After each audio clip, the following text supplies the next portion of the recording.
Bible says they overcome by the blood of the Lamb and the word of the testimony, and love not their lives unto death. And so the Spirit of God had us put up this facility, but now here I am.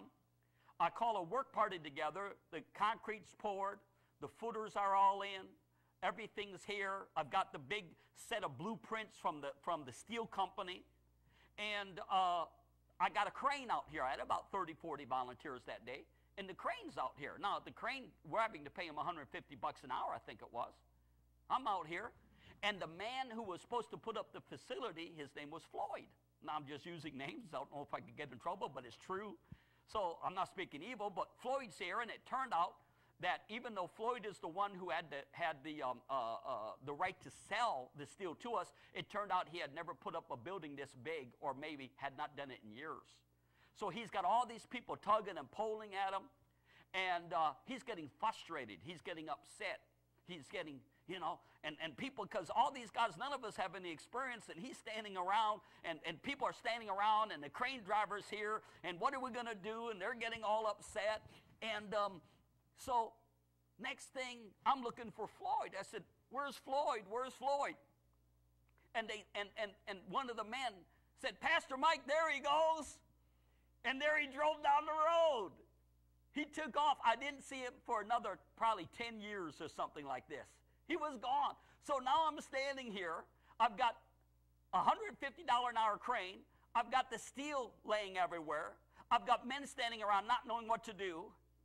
And I took this, I'm telling you, all these men saw this. I had never built a doghouse.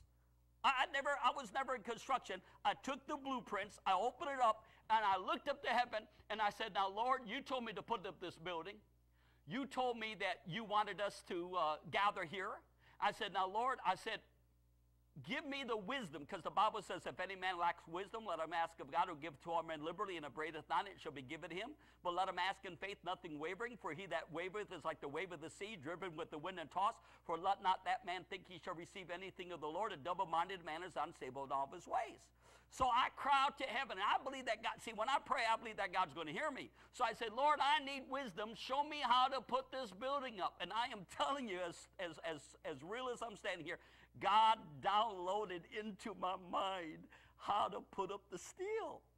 So I look at the blueprints, and I go, "Oh, that's where that goes." So I'm telling these guys, I said, that purling goes there, that girder goes there. So I'm running around this facility, man, and I'm telling, this goes here, this goes here, this goes here, this goes here. Well, by the end of that day, all the main steel had been put up and erected, the main steel. And then from then on, I began to work with the other man, and we began to put the purlings up. We began to put the sheeting up. And I'm telling you what, within probably less than a month, we had all the steel assembled.